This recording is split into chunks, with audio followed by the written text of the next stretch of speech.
I'm really keen on Neighbourhood Watch, but I'm keen on volunteering. I think it's important that we engage with the, we engage with the community, because we're never going to be able to have enough police officers to have the eyes and ears that we need. And we all talk about visible policing. We want more visible policing, and we're trying to do that. But it's really, really difficult to do that because, you know, that's catching fire.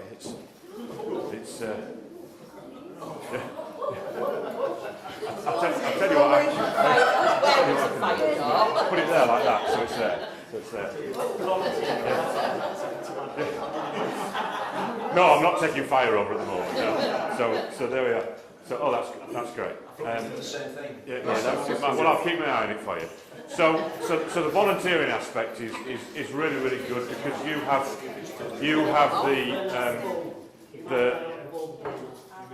have the grassroots knowledge. You've kind of disrupted this quite a bit, haven't we? But, all the best intentions of mice and man. There we are. Fantastic.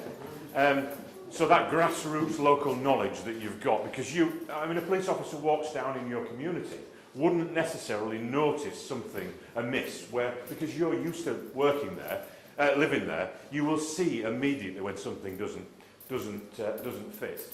And how can I help? We support the Neighbourhood Watch and the Humber Watch through the Local Authorities Community Safety Partnership. I'd like to do more, and in fact, it's not because it's my Neighbourhood Watch team that's got it. It just happens that they applied because they probably heard me talking about it.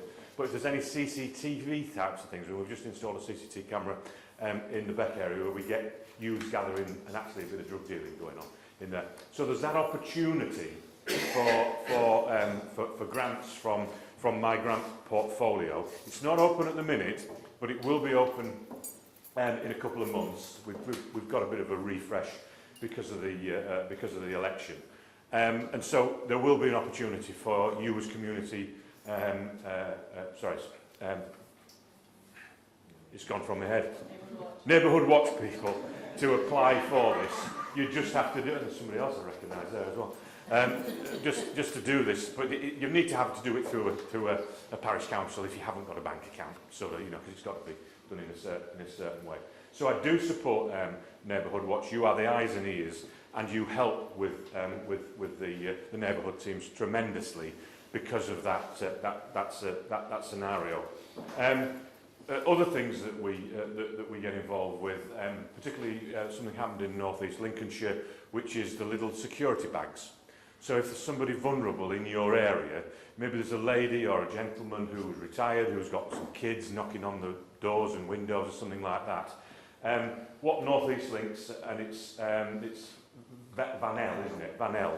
They came to me for some money. I think it was about £35,000, and it was not just this wasn't the project, but they said we want some household security items, some means of actually making somebody who's quite vulnerable reassuring. It's not necessarily going to stop something from happening, but it's going to give some welfare benefits to an individual who perhaps has some vulnerability.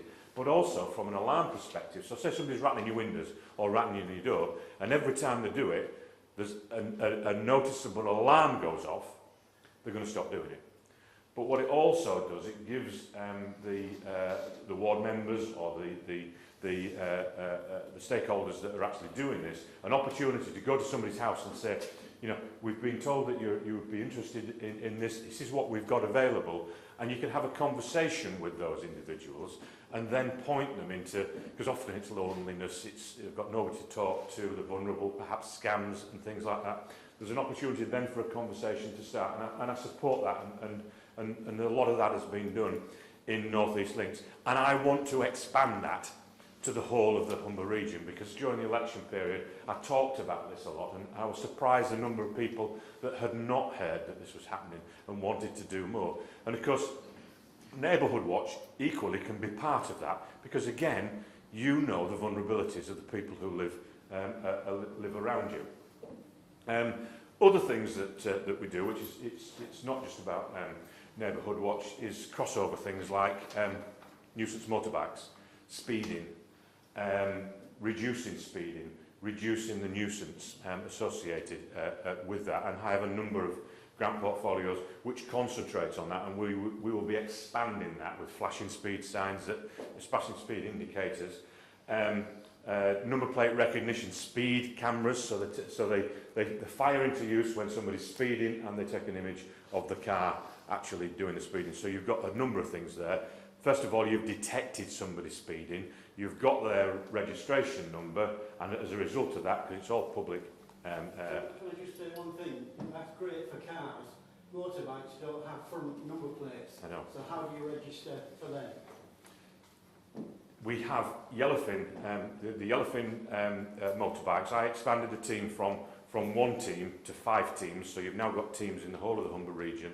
I've just bought 3, because these are trials bikes. So it's for off-road, you know, in an estate area, so they can get down 10 foots and 3 foots and things like that. I've expanded that to 3 more bigger motorbikes, and I've also been talking to the chief because we've been doing this for a while, but it's not been as effective as I wanted it to be effective. I was thinking more of the cameras. Well, you've got number plates on the back, so you just position the camera, so you can have a 2-facing camera if you wanted to do that. So there's a possibility. But we've got a problem with the nuisance motorbikes, particularly on estates like Bransholme and Orchard Park. And what we need to do is we need to go for a more intelligence-led.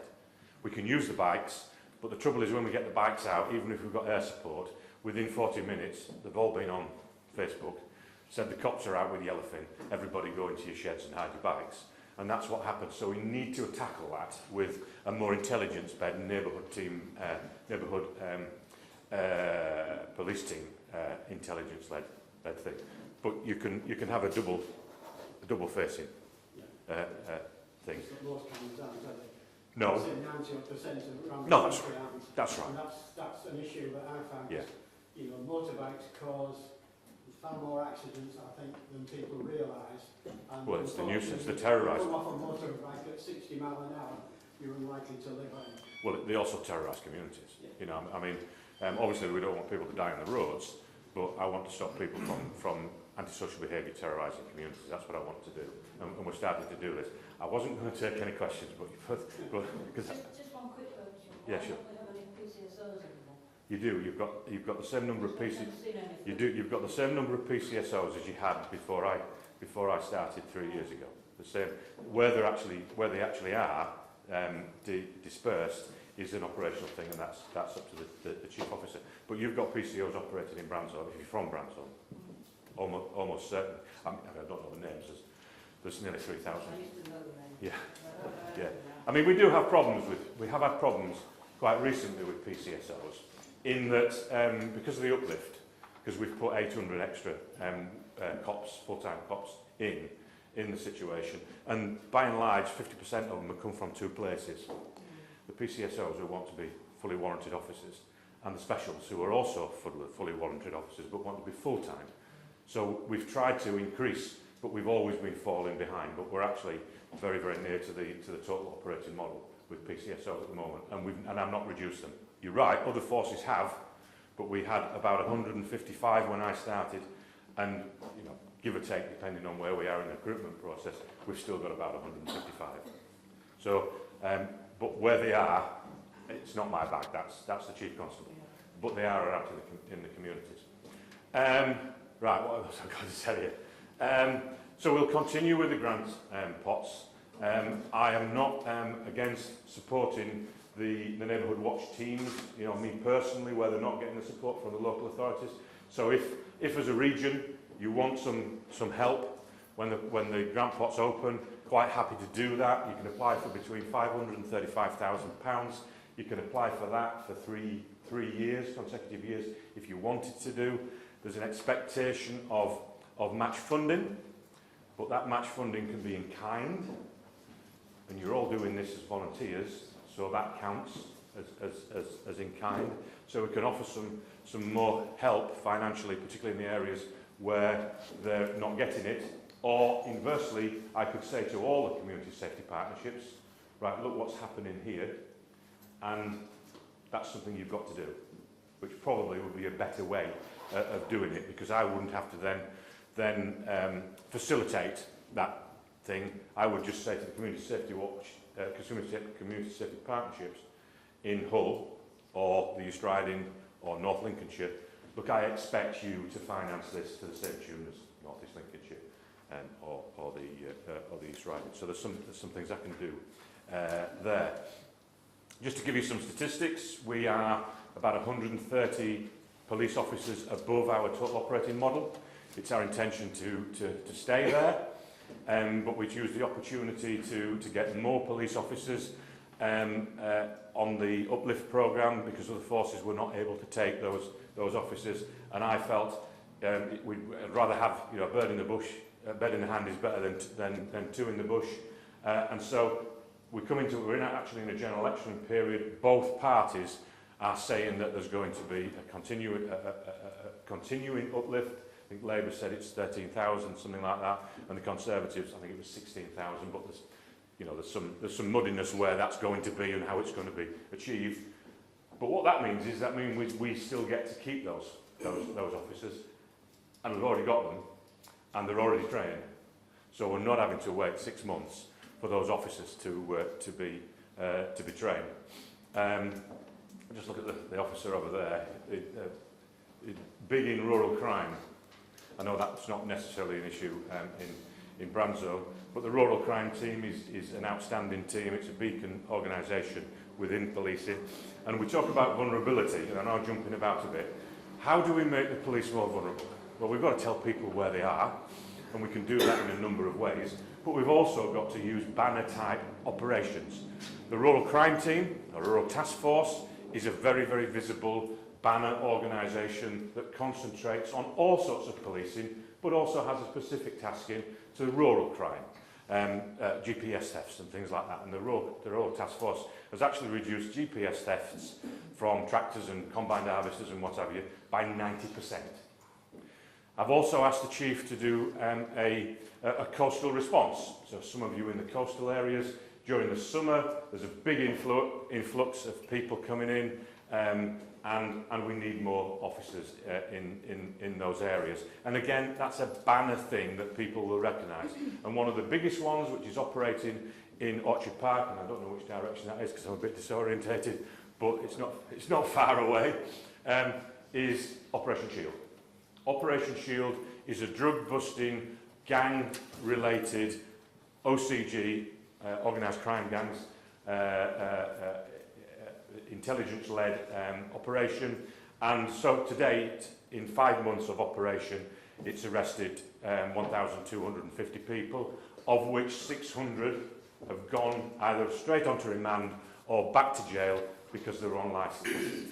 And that will be spreading around. I mean, always it's operating in the really, really heavy areas where there's significant amount of drug dealing. I know you'll all say, well, I've got drug dealing in my area, but I mean really, really big estates like Branzo and Orchard Park, in Bridlington, in Grimsby, in the Non-Stop, that sort of area. That will continue, and that's another massive banner operation that is doing lots of good and very, very busy, visible. We also are moving on with the Force Control Room. The Force Control Room is one of the best control rooms in the country, and the satisfaction survey that's just come out has placed Humberside in the top 3 forces in the country. Actually, it's a national survey for customer satisfaction effectively, not just in the Force Control Room, but in everything that police officers do. And part of that is because the Humberside Police has been an outstanding police force for a couple of years now, and people are seeing that effect, that outstanding. That doesn't mean to say that we've not got problems. We've got problems every day, and we've got problems all over every day, and not every encounter is the right encounter, and not every response is the right response, but we are so much better than the national average, which is why Humberside is an outstanding force, and we'll continue to work on that. And I view encounters like we have here today, and some of the questions that have been asked, as opportunities for me to actually feed back and most of the feedback is obviously things have gone wrong. You know, we don't. I rarely get people coming up to me and say, "You've done an absolute fantastic job for me. You know, can you tell everybody?" It does happen, but mostly it's this happened to me. I wasn't very satisfied. Is there anything you can do about it? Maybe can't do anything about that person's problem, but we can try to stop that from happening to other people, which is continuous improvement, isn't it? I think what I'll just do is I'll pause there, give you 5 minutes just to ask a few questions if anybody else wants to ask a question, and then I'm really going to have to go because it's really important that I obviously meet His Majesty's Inspector of Constabulary so that we can continue to tell everybody we're an outstanding force. Anybody? Can I ask you about the SID? You mentioned ANPR. Is it combined within that unit, or are they two separate entities? The speeding and the ANPR camera is a combined thing. It's a solar-powered thing, and you stand it and you put it on a lamppost or something like that. And you can use a number of things. You can, if you've got two, you can use it as an average speed, or you can have them facing different ways, so you can get the same person. The flashing speed lights, they're just a flashing speed light. They do tell you what people are doing, but they don't record any other than speed. And then there's the dash cams, which we've given a lot of dash cams away, so that is somebody giving you the opportunity to see some dangerous driving. Because the problem with speeding is actually it's not one of the main causations of road traffic. It makes them worse, but it's all driver behaviour that makes road traffic accidents happen. Anybody else? I couldn't make the Q&A for your election process, and so I just interested. Antisocial behaviour is obviously one of your key agenda items. What's your why have we got the antisocial behaviour problems that we've got? Oh well, goodness gracious! It's a societal thing, isn't it? Antisocial behaviour is if you cut antisocial behaviour into three parts, the first two parts are local authorities. So it's not antisocial behaviour. Somebody annoying somebody by kicking a football against their gable end is antisocial behaviour, but it's not. They're not breaking the law. They're not, causing the problems. So, and often that's young people, but it can be older people. And so we've got no youth clubs now. I've got to say, parenting's not the same as it used to be. My parents are a lot different to a lot of parents nowadays, and by and large, in a lot of places, there's not the things for young people to do. When it gets to, so somebody's doing that, so somebody's kicking a ball against your gable end, and it happens every night for 2 hours a night, and you don't look vulnerable, but say you were a vulnerable individual, that's harassment. And it's harassment even if you're not vulnerable. So that's when it tips over to be a policing issue, and that's when the police need to get involved. And what I've been trying to do is I've been trying to pull the local authorities and the police so they meet, so there's not a gap. Because nuisance neighbours is another antisocial behaviour, but that's completely in the local authority sphere of things. And I've got 204 projects in the Humber region, of which 65 are youth projects. And so we engage with young people, we engage with troubled young people, and we try to stop them from falling into criminality, but we also, to some degree, occupy time. And actually, in Barton upon Humber, the local parish council came to me and said, we'd like to put because we've got no youth club. We used to have, when I was a kid there, we've got no youth club.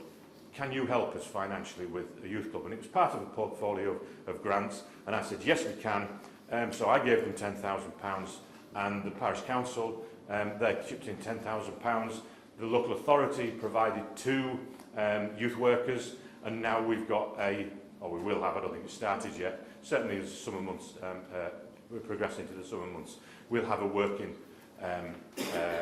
youth club again. And I'd like to roll that out to a lot more parish councils and community groups. And I'd also like to get business in, because business have got to have corporate sort of conscience type things, so that we can, instead of it just being one night, the Friday night, we can perhaps make it 2, 3 or even 4 nights, or maybe instead of running just for 1 year, we can make it year on year running. And those are the things that make a difference. But what that does, that then takes a lot of the noise that the police have of lots of youths. So all the reasonable and moderate youths will definitely go to that and be involved in it, or maybe they're involved in some other thing. And they can concentrate on the really difficult young people who are causing the problems. Can I make a suggestion? Yeah, I will love suggestions. I love coming with Celestial. My grandson, he's in judo, table Absolutely. tennis, football, swimming, Absolutely. and the granddaughter is Yeah. similar. There's loads and loads of organisations Yeah. out there that I think people like yourself could maybe bring together and actually put a list out, and for these kids that are misbehaving, Yeah. maybe there should be an order to say you have to go to this, Yeah. that and the other. It's a good idea, but I do already do a lot of that. A lot of these youth organisations, a lot of these youth projects that we've got are actually facilitated by football clubs, boxing clubs, professional rugby clubs in Hull. They do that, Tigers Trust. So we're doing some of that, but you're right. If we can signpost people to something that's already happening, it shouldn't cost us any money. And most of the ones that I've spoken about are not linked to Hull City or anything big like that. Yeah, sure. They're locally organised, and there are volunteers that are running these different organisations and such like. And I don't think they get enough publicity as it is. And maybe through You're right. yourself, it's something You're right. that could happen. Yeah, you're absolutely right. And you've just earned yourself a good suggestion certificate, so there we are. Thank you very much. Yeah, I'm going to try have and to keep go. your schedule. Good. I'm afraid we haven't got more time for questions today. I mean, there will be another opportunity. I'm sure we can get you back here at some Yeah, sure. point in the future. Yeah. So thank you very much. You're welcome. Thank you, John, for the opening conference. We've got a lot more to discuss, but we'll let you go back on your schedule. Yeah. And don't think if you've got an idea, I'll poo-poo it. I want to know what you think would work. And I don't want to limit what is available to you by just saying you've got to do A, B and C or 1, 2 and 3. If you come up with a good idea, if you think it's a good idea, there's a very good chance that we'll think it's a good idea as So well. make contact with Lisa. Yeah, absolutely. Thanks a lot. Cheers. Thank you. Hi everybody, my name's Cheryl Spruce and I'm the Head of Membership and Community Engagement, no it's a long title, with Neighbourhood Watch Network, who are the umbrella charity that represents Neighbourhood Watch and supports Neighbourhood Watch across England and Wales. Now I've got that long sentence out of the way. So what does that mean? What that means is my job is to help support you as members, and I do this in various ways, and I will be going through some of the stuff that we get up to in Neighbourhood Watch Network. And I want to assure you that we are here to help and support volunteers and their members. We also support the associations such as Humber Watch, and we also support and work with PCCs, the National Police Chiefs Council, with government, and so if we go to the first screen, I would like to introduce you to our team. Our team has grown in recent weeks, so I haven't added all of the new members, but this person here is John. He's the CEO of the charity, obviously as myself there. Ruby, so you may receive messages from Ruby, who's our head of comms. Then you've got Kathleen, so if you ever phone up inquiries, this is the lady that mostly answers the call. And she's got some lovely stories to tell, that many that we can't share, with different people asking different things. Like one of the ones was around noisy gravel. Could we stop the neighbour next door having noisy gravel on their paths? We've got Jennifer, I know, it makes you giggle. Jennifer, who's our she's our finance manager, but she also looks after the shop, the online shop that we've got on our website. Then we've got Amy, who's our head of fundraising. And then we've got Ashley, who's one of our new members of our team, and she's heading up the young people's work around helping young people have access to crime prevention. And one of the things that we are doing is our Lookout magazine, which has been written by students, for students and young people. Because I, for one, if I wrote an article, it might be good, well, it would be good from our point of view, but from a young person's point of view, not so great. So we've actually asked a lot of young people to write articles, and these magazines go out to the universities across England and Wales. And we've been working with Unison, but we've just started the youth council. So if you know any young people that are interested to help shape Neighbourhood Watch for young people, because what they do is different, then do let us know. Then we've got lovely Sandra. You've probably received some emails from Sandra around elections and how to not bring politically motivated things into the election with regards to Neighbourhood Watch, because we are non-political, and it's really important. So she's been sending out loads of stuff. And then we've got Sam, who is one of our projects. He isn't the project, he's running the project. But he's one of the projects that I run in Leicestershire, Leicester and Rutland. What a long force area name. So shortened to Leicestershire. And his role is to look after and work with the association, but also to do some real targeted work with the coordinators, build up schemes in particular areas and build up partnerships that haven't happened yet. And that's been funded by the PCC's office, and has actually he's held lots of focus groups with coordinators in different areas, and has really, really helped support the association to grow as well. And also, because they're based one day a week in the PCC's office, they've then got that added extra to working on the relationship between the police and Neighbourhood Watch coordinators moving forward. Because I know that a lot of us, because I'm a Neighbourhood Watch coordinator myself and an association lead in my area, but a lot of the things for members and coordinators is that they don't see a policeman, they don't see a policewoman, they don't see anyone. And they want that relationship with the police. So I also, on one of my slides, show what we've been working on as a central support team to help support you. So if we can go to the next slide. So I wanted to let you know what we've been working on for you as Neighbourhood Watch volunteers. Because obviously we have to do generic things so it can be used everywhere, not just in one region. So we've been creating the Knowledge Hub, the new member packs, the new coordinator pack. So if everyone, once their scheme is approved on the system, they will automatically get generated these packs. We've also got the new area coordinator packs, the succession planning. Now, I went to an event in Avon and Sunset a few years ago, and they turned around and said, well, what do we do? We're getting older. What do we do when we can't do it anymore? And I said, well, it's not just about being older, is it? What happens if we go into hospital? What if we go on holiday for a few weeks?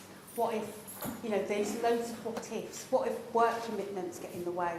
What if we can't give the time commitment we started originally? So, one of my questions for you to take away today as well is, if you gave up Neighbourhood Watch today, would your scheme survive tomorrow? And how we can help alleviate that. So on the succession planning toolkit, I will show it to you. We've developed 3 easy ways. So we're not trying to get you to do loads and loads of different things. 3 easy things that you can do to help support your schemes moving forward. So we've also got webinars that we do. We've got focus groups. For example, focus groups around, we've just did one around the new look web page, online website, the Our Watch website. And that's with coordinators, with association leads, getting their ideas as well, so that we know that we are consulting you and getting it, you know, we're not going to please everybody. Okay, we know that. But if we work knowing that we're not going to please everybody, but we can support the majority, then we will. Okay? So we also do volunteer newsletter. How many of you get that every 2 months?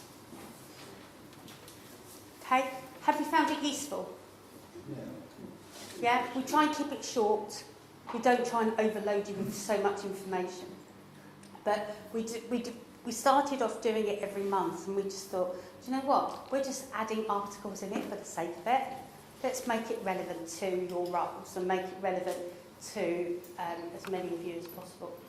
We also do coordinator workshops and community grants. How many of you have applied for community grants last year?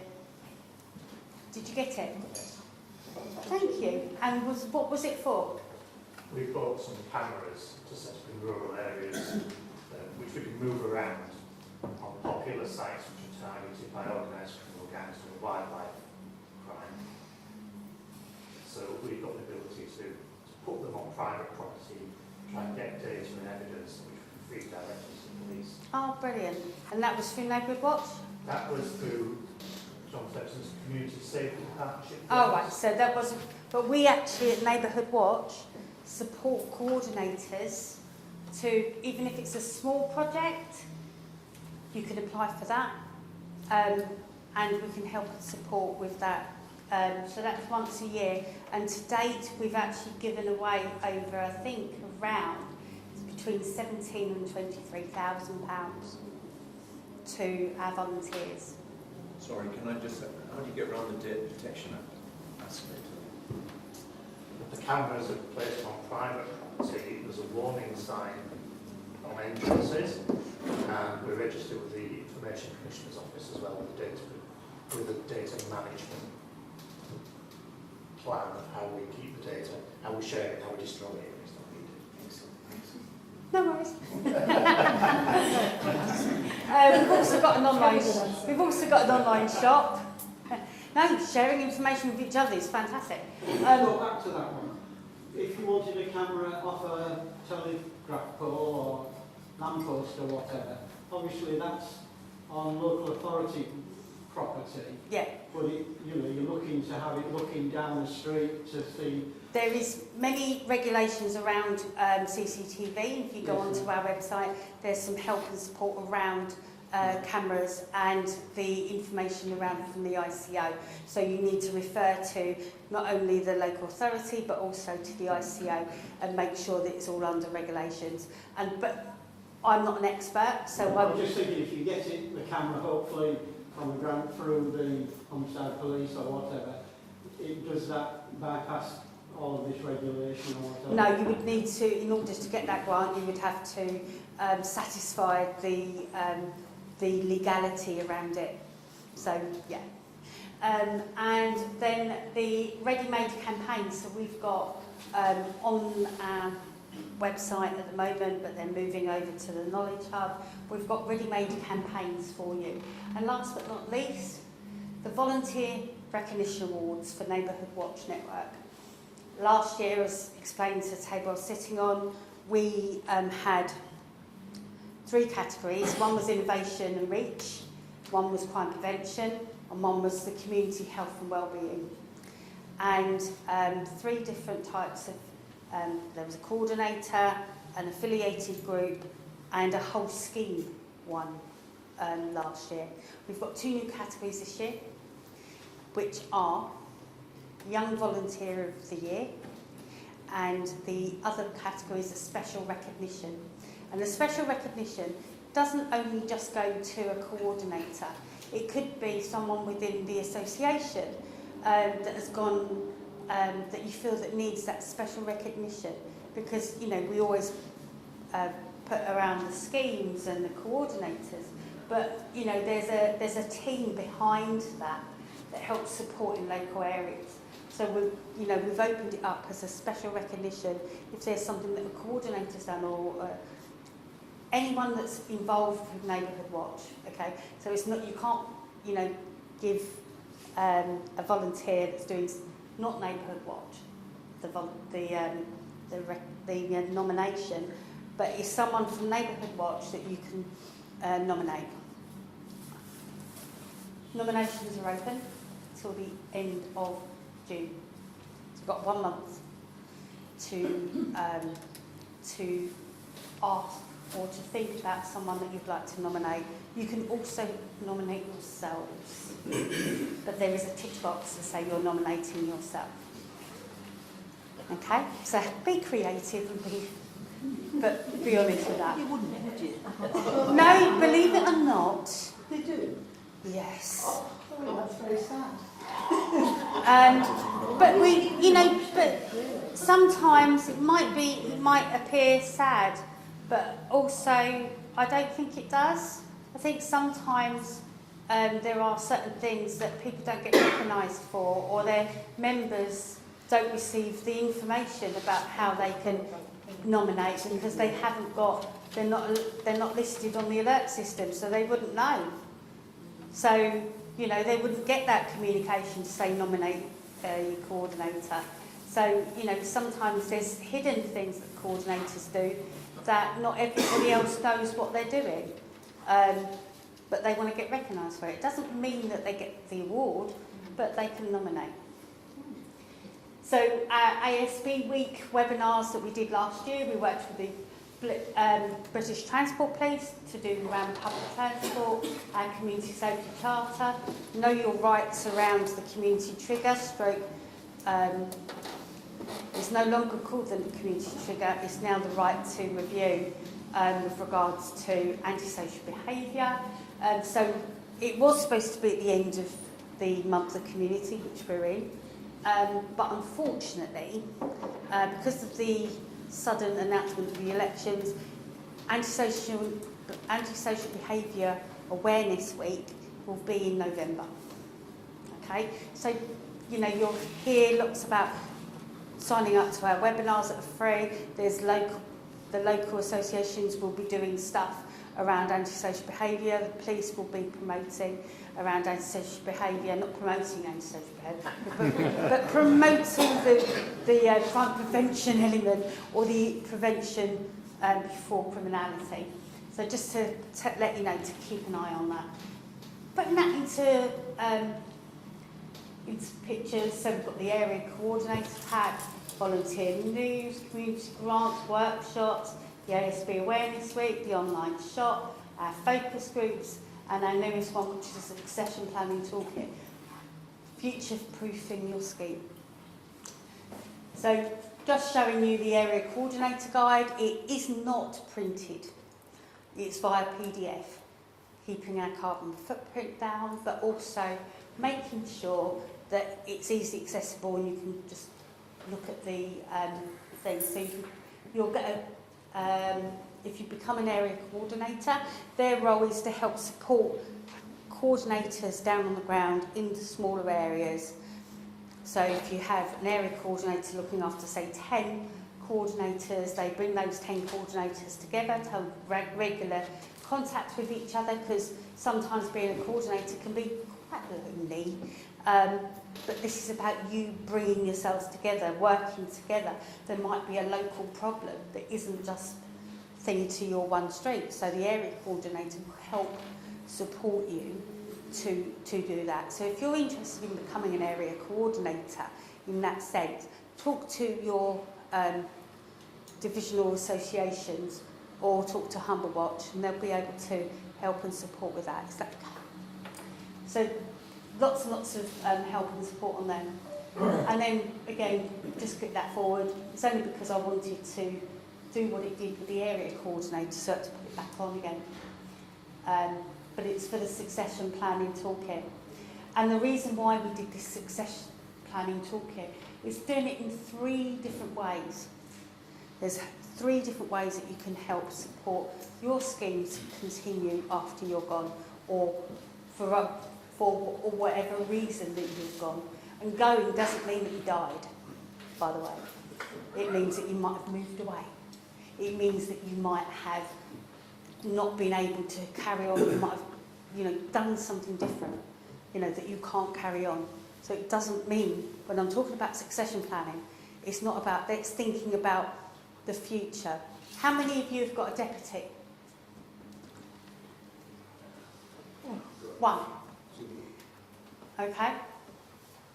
Let's try and get 2. So let's try and get a deputy, because it doesn't mean that they're going to take over your role. It means they're going to help and support. What if you go on a nice 2-week holiday and something happens in the area? The deputy coordinator can help support you. Why do it alone?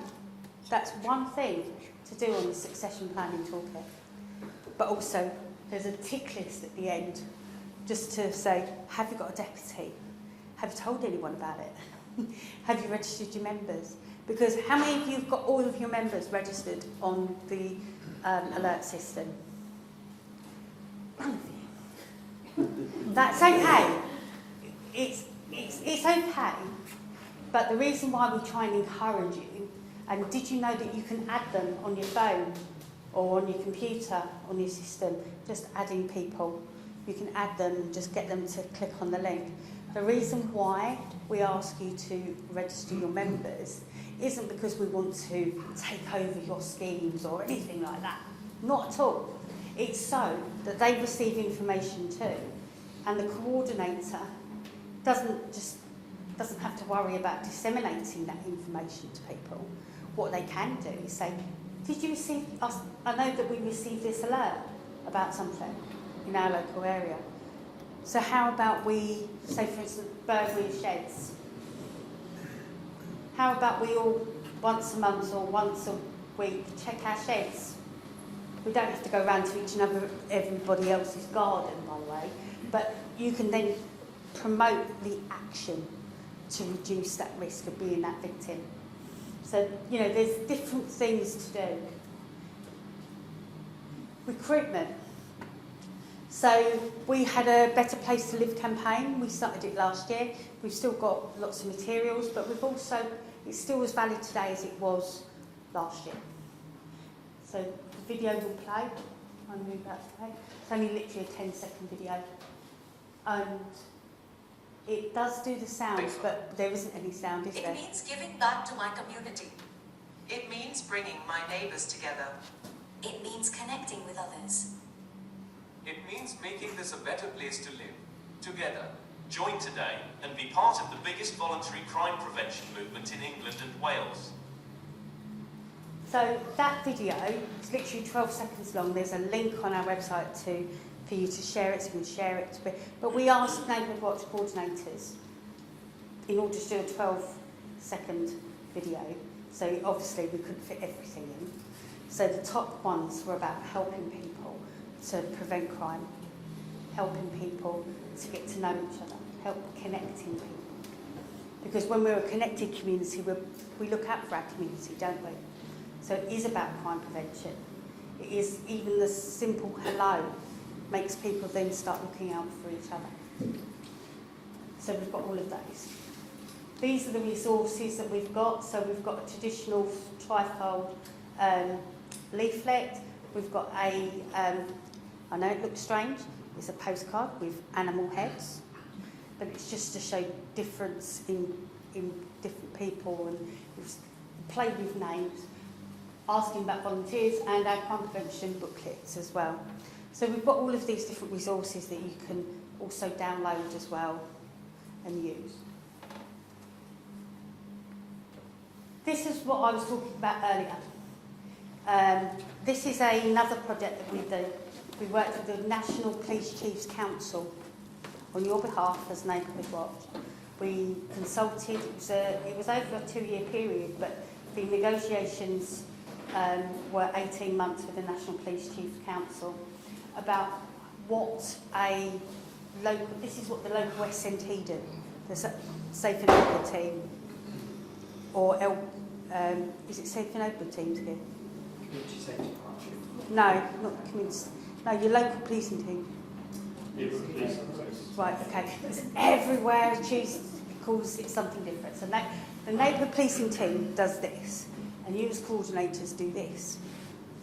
And it's just setting out expectations so that we don't disappoint, so that we can then say, right, yeah, we'll let police know if there's something going on, but equally so the police will let the local coordinators know what's going on. Obviously not into the investigations and things, but things that they can look out for as well. So it's just simple things that the neighbourhood watch coordinators can do and the police can do, but also a commitment by the police. Normally it's the Chief Constable would sign that one about how they can support the associations moving forward. And it's been agreed with the National Police Chiefs Council, so it would be really great if your area has it signed. If not, that's on the to-do list. So, but it's something that we've worked on with associations, with coordinators, and it's now been signed off by the National Police Chiefs Council. It would be really great so that you know where you stand and the police know what their obligations are towards coordinators. As minimum, this is minimum. Okay? So finally, we have the Knowledge Hub, and one person out of the 4 coordinators that was sitting on my table had signed up to the Knowledge Hub. But moving forward, if you take anything away today, please join the Knowledge Hub. It's designed for you as volunteers to get resources, to get support. There's forums on there that you can talk with other coordinators from up and down the country, which was on the wish list from coordinators. There was also different bits and elements around your role and where you can get that help and support from, and also example letters, there's materials on there, there's campaigns, anything to do with your role is on there. There's also opportunities for training, etc. that will be all on there. It's free to join, and it's your portal to support. And these are all Neighbourhood Watch people. So here we've got Thames Valley. We want photos from you of your schemes, of events and things about you. We want to showcase volunteers in Neighbourhood Watch.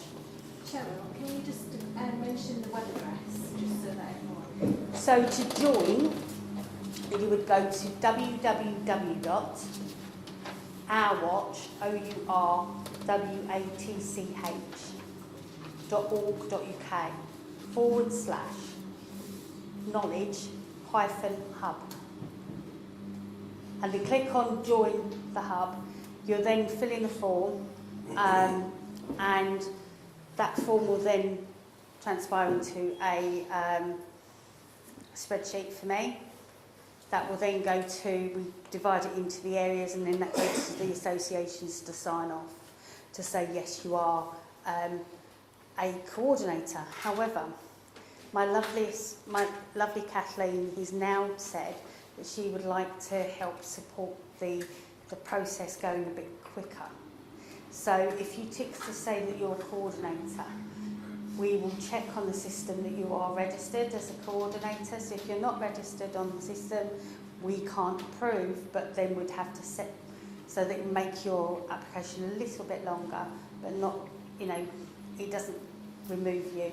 But if you say you're a multi-scheme administrator or you're a Cyberhood Watch ambassador, which is somebody that can come along to events like this and talk to you about cybercrime, that are specifically trained by the Neighbourhood Watch Network. We've also got association committee members or association leads. If they tick those, we've got different methods to check. So we're just trying to speed up the process. Can I ask why members of the public can't access it? Because it's just for volunteers. Why? because it is. I'm a member of the public. If you're a member of the public, if you are a member of the public, let me explain. Right, let me explain. So, the Our Watch website is the public-facing website, where they still get crime prevention advice, they'll get support on there. So all of the different things around Neighbourhood Watch will be on the Our Watch website. This is a special website just for our volunteers. It is a benefit for being a volunteer with Neighbourhood Watch. This is their private portal. This is not the front-facing Neighbourhood Watch. This is the nitty-gritty of the work that you all do. So all the purpose of Neighbourhood Watch with regards to crime prevention is still on our website. So that's why. So this is just for volunteers.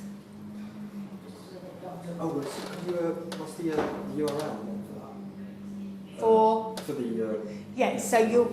I'll also give it to Sarah and that to send to everybody. Oh, okay. So you don't have to write it down. But if you do want to write it down now, I'll repeat it again. Oh, okay. So if you go to the Our Watch website, so it's www.ourwatch.uk/knowledge-hub. So that's for the portal for Neighbourhood Watch volunteers. Crime prevention, etc., how to engage with communities and everything else will still be on the Our Watch website. And by the way, some people ask us why it's called Our Watch. If you'd done Neighbourhood and Watch and had it centred, the 3 letters above Watch is Our, O-U-R. So it's literally, it's that. Sorry it's not in more, some more thing, but finally from us, okay, is thank you from us to you. Without you, as Neighbourhood Watch coordinators, without you doing positive things in your community, supporting your members, etc., there wouldn't be a Neighbourhood Watch for me to work for. So I thank you.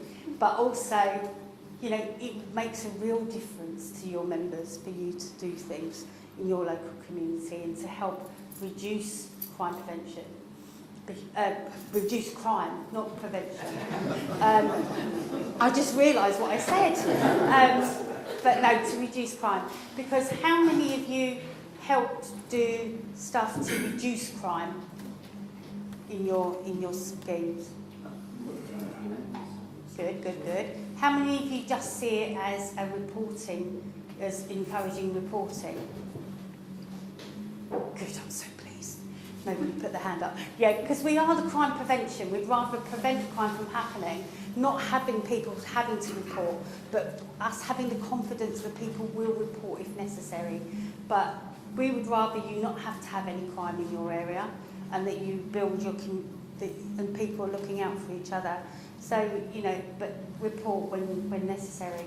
But thank you for your time today and for inviting me up. We have loads of stuff for you. We have loads of stuff that we do for you, and we are proud to be doing that. So thank you very much for your time today. Is there any other questions? I've got a question, and I thought if we okay, yeah. So, if that's okay. Yeah, no, absolutely. The simple one, you mentioned the community grants area, which is a little confusing because there's the local grants that the Police Crime Commission offers, and then the central grants that you do, which are much smaller. I was just going to ask what examples are there doing? Because it is quite a small amount, it's a few hundred. Yes. So what have groups done with that? So some groups have become more visible in their area because we know from our survey of over 23,000 people that, and most of them are non-members, that they've said that they feel safer when they're in a visible neighbourhood watch. What does that mean? So some coordinators have asked for signage and help support with materials for their schemes. So, you know, we provide that from that shop. We give them grants to a certain amount. Other ones have done a book library, for instance, in their little area, so that neighbours can bring books, etc., and pass them along. There's something to help people. Other people have done some activities such as having the big chess pieces and things and games and a games thing, outside games. Other people have done some wanted to buy some local calling signage and stickers for their scheme because they were, inundated with cold callers. Other people have bought security locks with them. It depends on what they want. We had over this year, we had over £27,000 applied for. So, we go through, we have to shortlist and we also check that they're registered members on our system, that their scheme is registered. If they're not on the system, then we don't know that they exist. Do you not check the force area, for example? No, because we have so many people apply. So, it is important that as a Neighbourhood Watch association, as a Neighbourhood Watch coordinator, that they are registered. It doesn't mean that we... sorry, I keep touching the mic. It doesn't mean that we dismiss it completely, but that is one of the things, one of the criteria is that we do stipulate that they need to be a registered scheme. It's only because if they're not a registered scheme, then we don't want to stop them from applying. We would love to, be able to get all of the coordinators to apply for the grants, but that's a simple way of sifting them out. And obviously Humberside has got the alert system, so therefore if the coordinators are not on the system, they're not receiving the alerts as a coordinator from the police either. So it's about making sure people are connected. There's over 33 police forces that are on the system. Any other questions? Have I all stunned you into silence? Do you feel supported? Yes. Yeah. Was you amazed on some of the stuff that we do? Yes. Yeah? And how many of you are going to go back and find a deputy? 3 actions. Can I ask, if I wanted to set up a scheme, yes, what financial backing or other backing would I receive? For example, we've got 100, 150 houses in the area that I would potentially cover. I'd want to letter drop all of them, etc. Maybe have a meeting in the local community centre or whatever, which obviously would cost money. Would there be funding to... those sort of things, yes. So sometimes there's the community grants. We can't facilitate every single scheme. We've got over 90,000 schemes. So we can't do that. But what we can, the local association has a method, what they do and how they support. What the national team do is we'll send you a pack, we'll send you information about how to set up different groups, how to set up meetings, etc. I personally, the mic again, I personally, as a Neighbourhood Watch coordinator in my scheme, I've only ever done 2 meetings in 10 years. But that's because they all see me every day, they know where I live. It's a bit spooky. No, they'll just knock on my door and if there's something that they need, and we'll do. And the local community centre give me access for free. So it's dependent on where and how that you need that support. But the local teams, the association, will be able to help support you in different ways. With regards to signage, stickers, we provide stickers with a minimal cost of postage and packaging for the associations. So if they want to order them, you can get them for free. With regards to signs, there's obviously a cost, but there's lots of different things that you can get or they provide for free. So you'd have to check with, if you haven't got a Neighbourhood Watch scheme already, you'll receive lots of information and support and documents and things. Not loads and loads of reading, by the way. You know, you read what you want. But there is the local associations, which our role is to support them and to give them help and advice. And they know that I'm always at the end of a phone.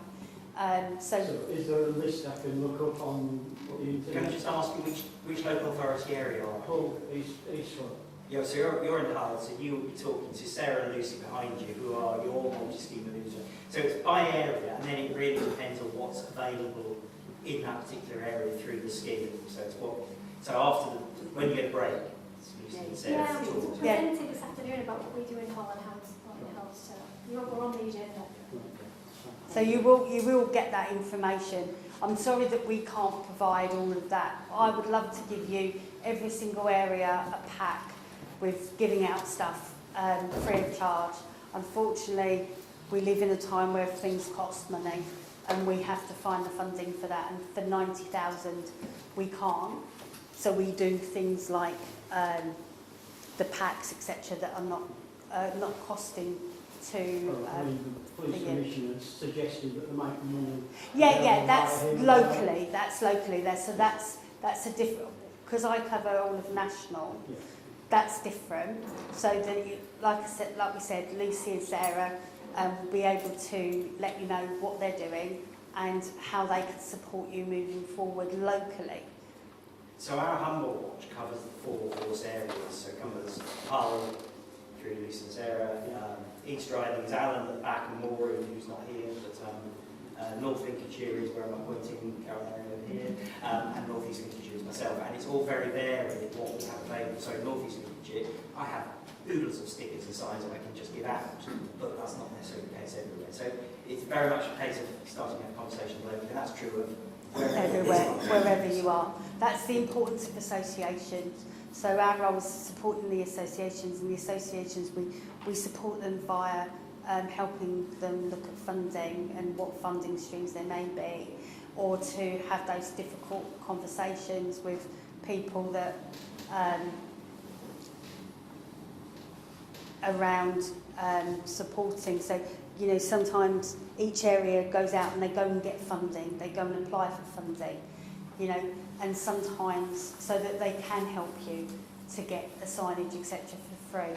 What other coordinators have done is that they've asked their members for each person to put in £1, and that helps cover the costs of signage, etc., if there isn't signage in your area.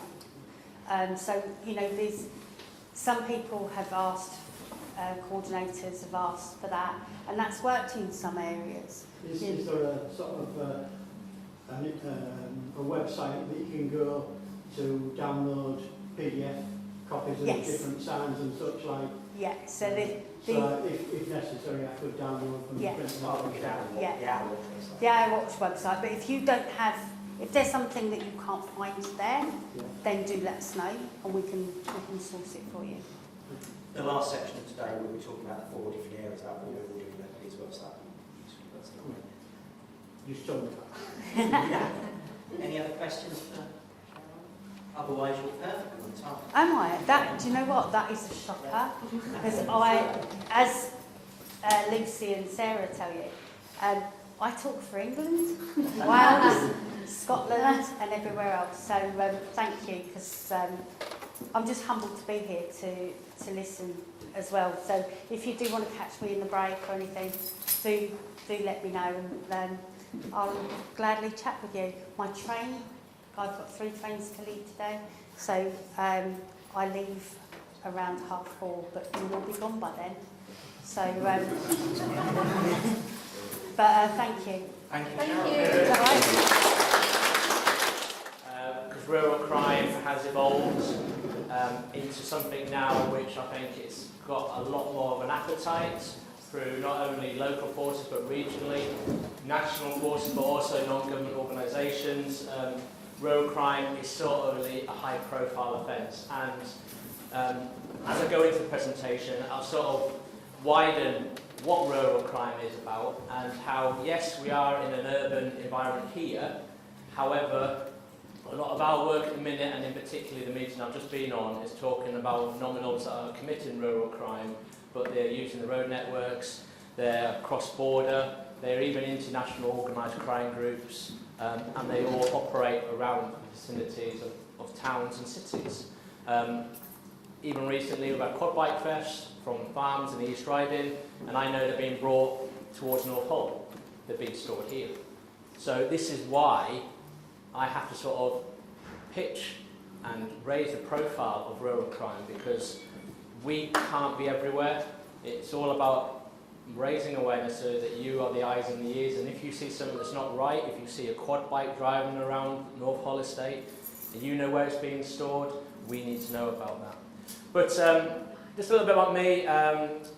In 6 months' time, I'll have 20 years in the police. I've worked in patrol, neighbourhood policing.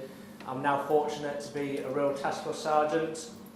I started the team as a PC, and I've been very fortunate to be promoted in the team. I've also worked within criminal investigation department and proactive teams. I am wildlife trained, we've had rural crime training. We've also had investment from the national teams, so the National Wildlife Crime Units and the National Rural Crime Units as well, and the National Construction Agricultural Theft Teams. These are all partners, stakeholders that the team work with. We are a small team. There's myself, and I've got 4 PCs on the North Bank, and there's also a sergeant, Kieran Taylor, and 2 PCs on the South Bank. That is Steve Brazier and John Chase. We are going to be recruiting an extra number. There was PC Lawrence Grant, if any of you know Lawrence. Lawrence has been very successful at getting a secondment to the National Air Service, so that was certainly an opportunity not to go amiss. So there will be an additional recruitment for him, which will uplift it to 2 officers for the South Bank. But we work alongside the neighbourhood policing teams, we work alongside the patrol teams, the specialist operation units, so the road policing teams, firearms. We support the cross-border working. So the meeting I've just been on, I've had Northumbria Police, North Yorkshire Police, Lancashire Police, even Thames Valley Police. They're all people that I talk to. And I was only speaking to the sergeant, my equivalent for North Yorkshire, yesterday on the phone. We have soft borders. We do not see a difference between East Riding, North Lincolnshire, South Yorkshire or North Yorkshire. We all talk to each other. We'll go to them, they come to us. And this is the message that we need to be delivering out to the criminality that's involved in rural crime. Do the next slide, please. So, what is rural crime? That is something that's been discussed at national level as well. What is rural crime? In Humberside, it was any crime or crime-related antisocial behaviour incident that occurs in a rural locality. Now that's absolutely huge. And for us to be effective in the rural task force, that could basically mean a shop theft from a local post office in, say, Langtoft, on the top of the Wolds, or it could be somewhere down, I think I'm not from Lincolnshire, but my wife is Thorringham, down there near Scunthorpe. It could be just a village shop. Nationally, they're looking at potentially defining it, and one of the options are offences that relate to farms, agriculture, wildlife, the environment, heritage site, where they're targeted to their isolation around the rural location. Does that narrow it too much? I don't know. One thing's for certain is that when it comes to rural crime, our team focus on 3 core key areas. That's victim engagement, crime prevention, and increasing the opportunities and the ability to pursue offenders. We are thankfully part of the community policing pillar, so being in this environment really helps our team, because we need to maintain that trust and confidence in not only the communities that are in the towns and the cities and the villages, but also those farming communities as well, because those farming communities can feel very vulnerable, very isolated. They don't have neighbours, they might have lack of telecommunications, emails, so we have to they might not have the opportunities to come to these meetings.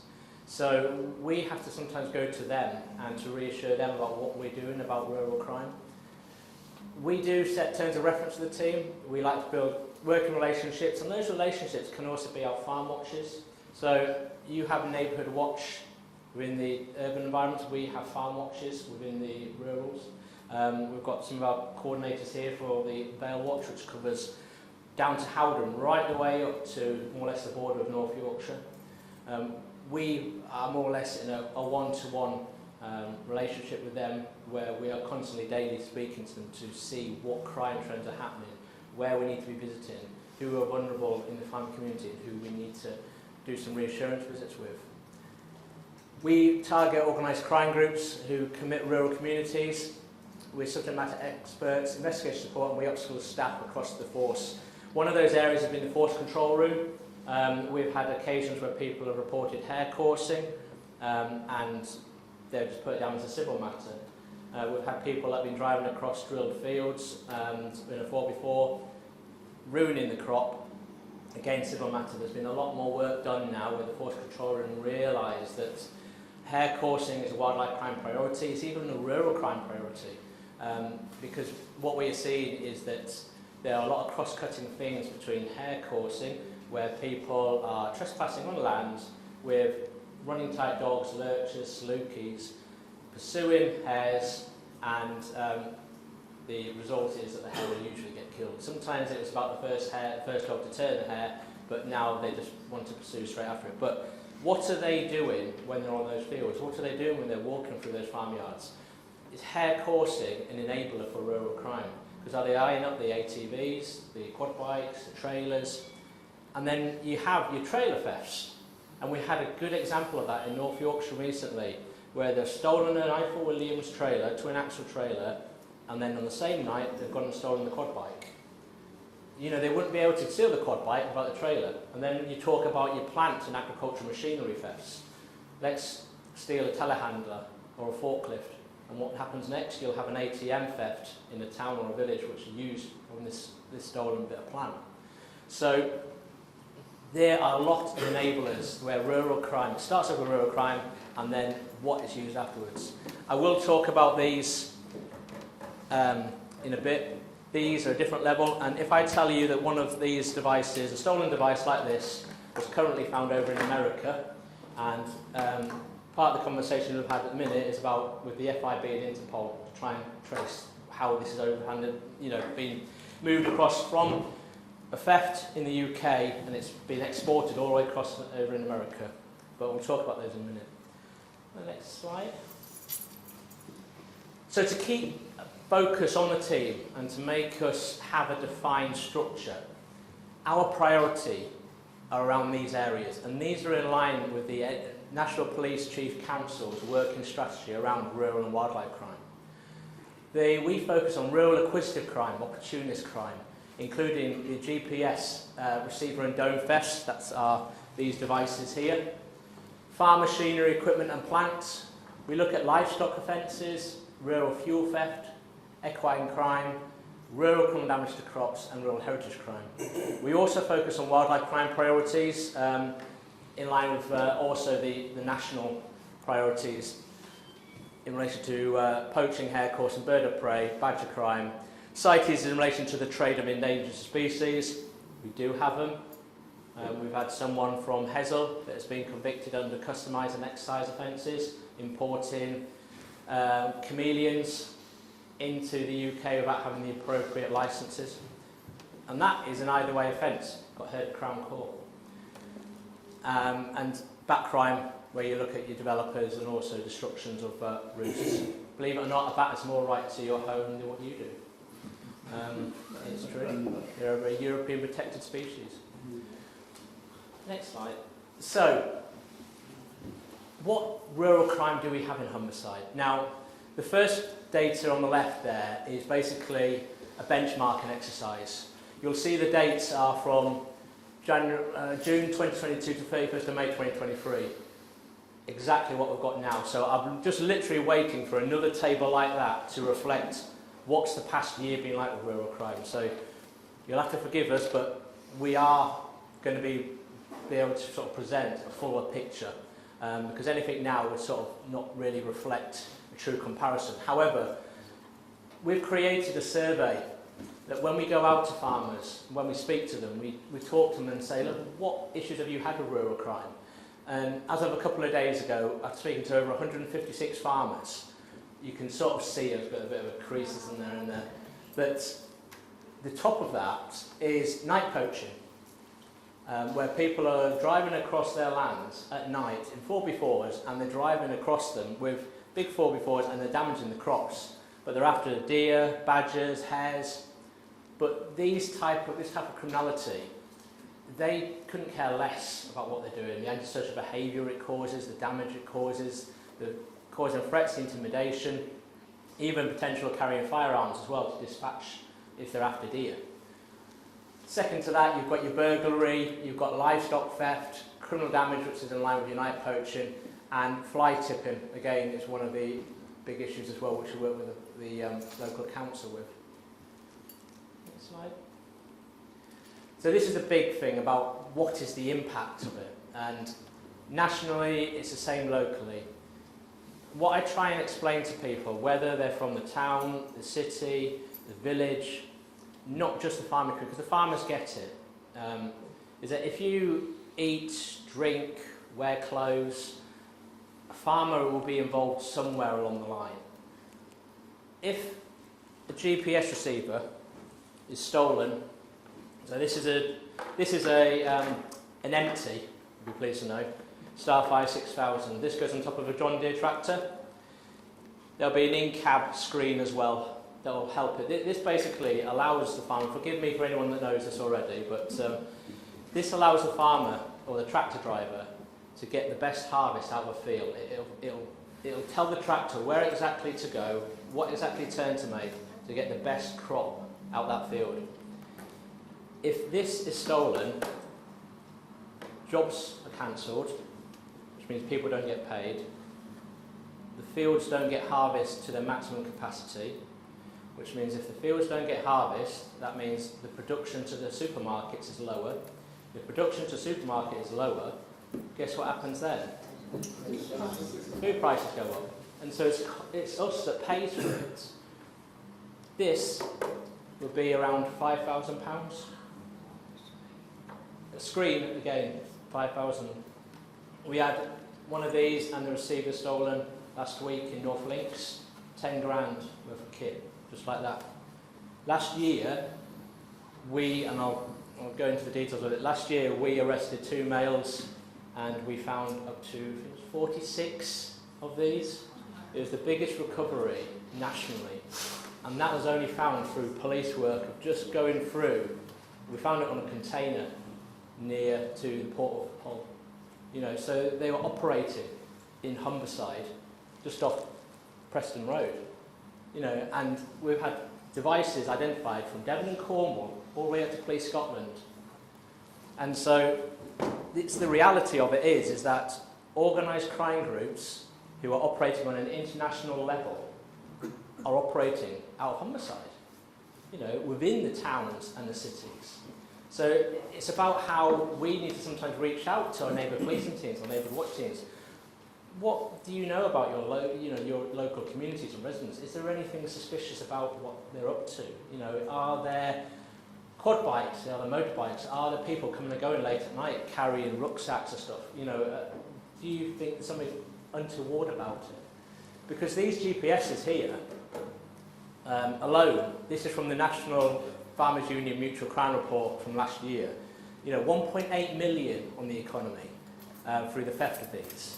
And over in the first 4 months of last year, over 500,000, 500,000 were stolen across the country.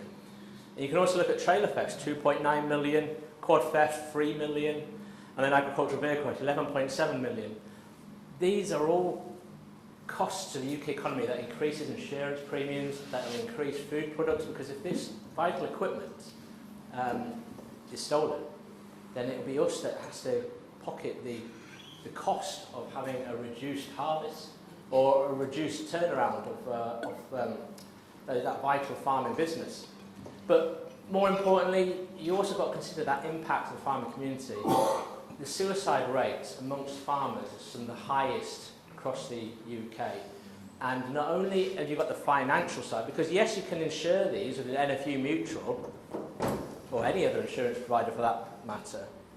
There's only a certain number of them available, and there's only a certain number of components to actually replace them. So there'll come a point where they'll just run out, and they'll just have to do it by hand. They might like by eye, should I say. So it's the emotional well-being, that impact on their daily life, but also just to that reality that rural crime is just that attack on our food industry across the country.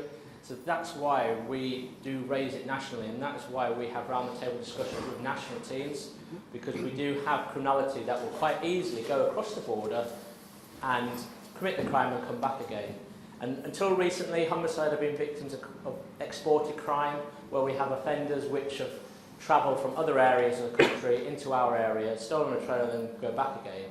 But until the case from last year, it's sort of become reality that there are rural criminality operating from homicide. So what have we done about that? The team approached our community safety partnership leads within the council for East Riding and North Lincolnshire. We approached the PCC, Mr Everson, last year, and we wanted funding to help a crime prevention and detection project. We were very, very fortunate that we got quite a bit of money, which has basically changed the dynamic of the team when it comes to victim engagement and crime prevention. The money was used to purchase equipment for operational policing. We had our all-terrain vehicle, thermal imagery, ANPR technology uplift, but more importantly we had the funding to look at reactive crime prevention measures. So part of 10 principles of crime prevention, if you can reduce the value of the item being stolen, or if you can increase the chance of you being caught with stolen property, it tends to reduce the opportunist thief it tends to mitigate the risk of you becoming a thief from opportunists. So we look at deterrent signage. This is one of the larger ones, but the A4 ones put out around farms. And we looked at purchasing selected DNA, which is forensic marking solutions. I'm going to do the next slide. So, Alplaris, it is a great piece for shows, engagement. Everyone loves it, everyone talks about it. There aren't many forces that have it, but that is more than just a showpiece. If I brought it today, you'll see all the scratches and marks and dints. That goes out operationally. It's been designed by our driver training unit to have the same capabilities as any GP, general purpose vehicle. If people fail to stop for us in that, we can go through the same prosecution process as we would do with any marked car. So it's not just a show vehicle, it is an operational vehicle. That will go across fields up to 30-40 miles an hour. It will not leave a footprint, it will not damage crops, and on the road it can go up to about 55 miles an hour as well. So it's still a capable vehicle as well as being a deterrent vehicle. ANPR, as Mr Everson was explaining, is a great piece of intelligence building, and we've sort of invested around that as well. The South Bank as well have managed to secure a vehicle, a new rural task force vehicle, which is being built as we speak, with a mobile ANPR system within it, so it's more or less a mobile camera. The North Bank already have one in our sort of fleet, so to speak. The rural stuff, so selected DNA, it's like a family, same family as Smart Water, bike register, it's very similar, it works with forensic marking. So what the intentions behind it is that we have a forensic marking solution. The solution has tiny microdots inside. Within the microdot there's like a barcode number. That barcode will come back to the owner of this device and you get registered on the system. Then we then cover it in orange stickers, tamper-proof stickers. And so the intentions are that a thief will see it's forensically marked. They'll think, right, even if I remove the serial number on the back, this can still be traced as stolen. is it worth me being found in possession of this and being taken to court for handling stolen goods or conspiracy to steal, even burglary or theft? I'll move on to the next farm. Or they'll steal it, we'll stop them, find an address, and that gives us the absolute certainty that this is a stolen item, so we can lock them up or any individuals which are in possession of it. What we are finding is that these are being stolen. Farmers are not recording the serial numbers on the ends, so how can we tell who this is registered to? Or they remove the serial numbers, and how can we say for certain who this belongs to and what the circumstances of the theft of them being brought into possession of it are? It makes it extremely difficult, and I say our team have basically done everything to try and trace these 40-odd devices, by even taking them into John Deere or Trimble and plugging them in and going through all the data, because these will pull down a signal to show where the field is, but they will not send one back up. So that's why I get asked the question, why don't you just ask for it to be turned on so it tells you where it is? It's a receiver, it doesn't emit, it doesn't send out a signal. But what the team have been doing is that they have been marking up farms. To the 31st of May, we've marked over 700 items of agricultural equipment, over £6 million worth of agricultural equipment. We have marked, as the photos show in the corner, we've placed these fees beware sign, there's a bigger version on it on the other side. We've also marked data tag, trailers, GPSs, and we've installed trackers as well, at various places across East Riding and North Lincolnshire. They will not prevent you being a victim of theft, but they will certainly reduce or mitigate the risk of you being one. It will reduce those opportunists, and it will increase the chance of us prosecuting people if we find them in possession, because believe it, it's not just our team, this is a national operation. GPS thefts are a national problem, and we are playing our part in helping our colleagues across other forces.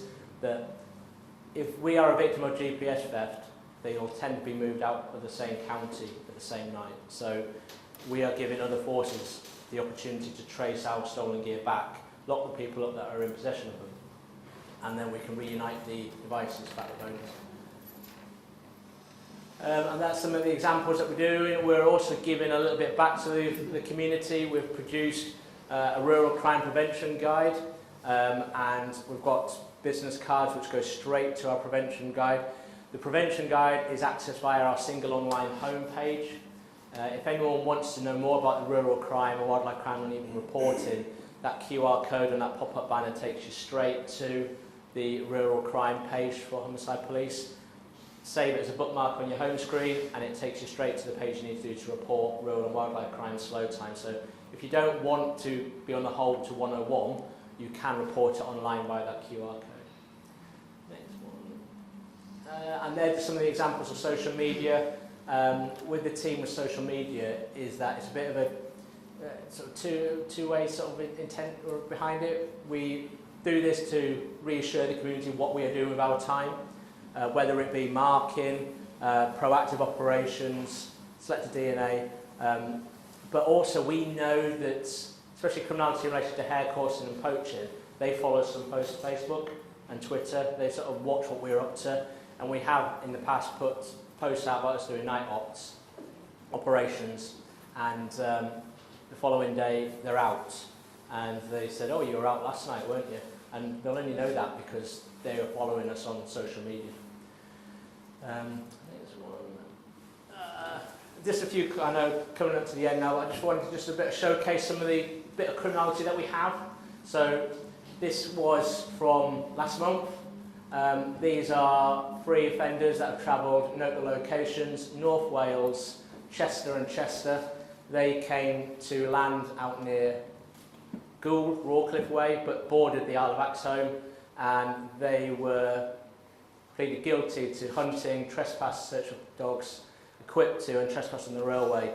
The fines weren't great because they pleaded guilty quite early on. However, we got one of them given a disqualification for driving and a community payment, but this one here was excluded from entering Humberside for 12 months. So just not to come back into Humberside.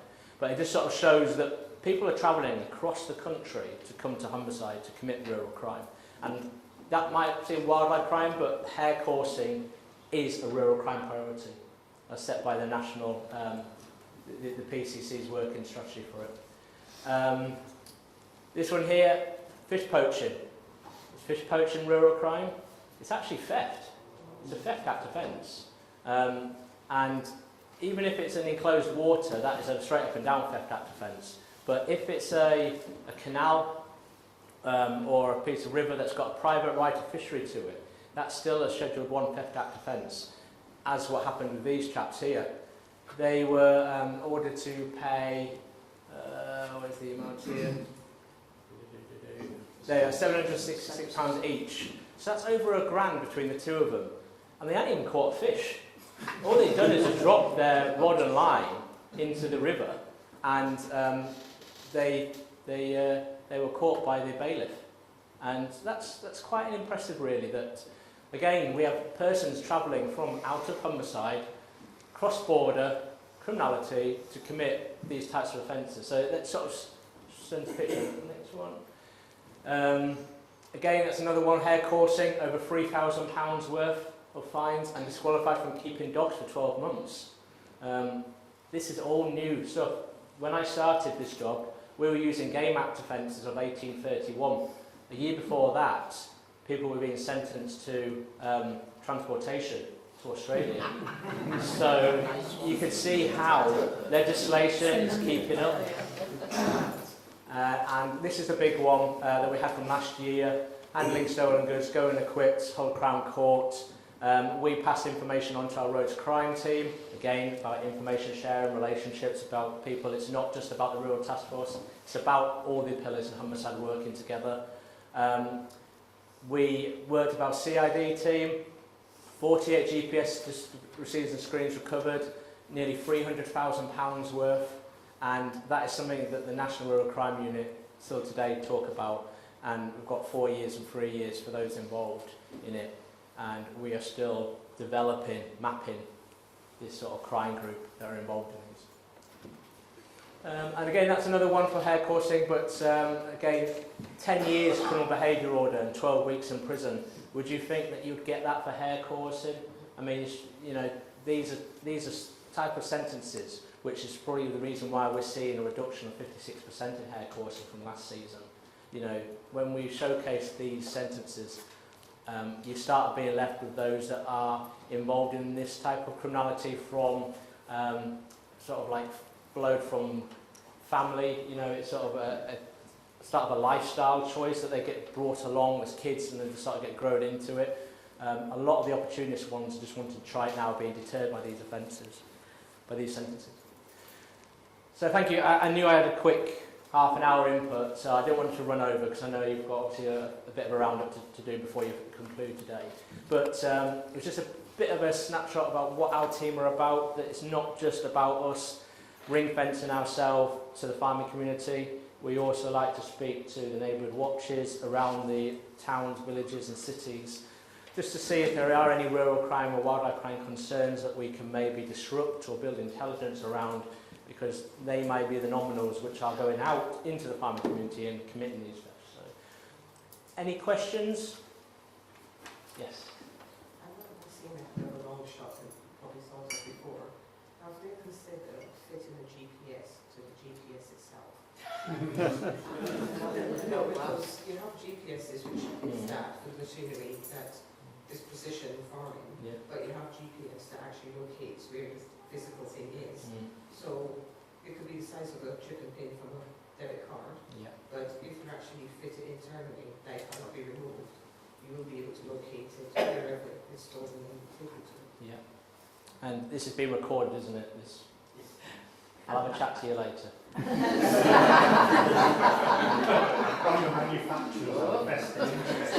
I'll have a chat to you as well, David, later. Any other questions? It's all right, no, it's a very good step ahead of me. Is the law still the same about attempted theft and theft, where a member of the public can still, arrest people? Well, we would We would always advocate putting your own personal safety ahead of trying to apprehend anyone. Everyone knows that you still have your common law powers to, detain someone if you think that there's either an immediate risk to yourself or to someone else. But we are in a different world now. There's a reason why I'm standing here with my Kevlar vest on, rather than just in a tunic and a white shirt. I would never ask someone to place themselves in a situation where the threat is unknown. I would always advocate, we have quite a few acronyms, but one of the recent ones we do is called FARM, which is first of all contact the police, and then after that is about avoiding cross-contamination of scenes where people start wandering around stuff, collecting stuff, but also reporting where they're going, and descriptions, etc. And then M is their movements, just keep an eye, but if it's only safe to do so. I was thinking more that if they then, do you actually have to touch them to sort of say you're under arrest, or do you just have to say it to them? And then if they then leave the scene, is that not an added thing to add to their charge? The common law power, my understanding is that it's basically a defence for any allegation of common assault. Yeah. So I wouldn't really I wouldn't feel comfortable having this conversation now about what you should or shouldn't do, because personally, knowing how bad that world can be out there, I would rather you just report it, stay safe, and try not to engage unless you think there's someone else in immediate risk to life. And you can still make sure that you can keep yourself safe so you don't become a casualty as well.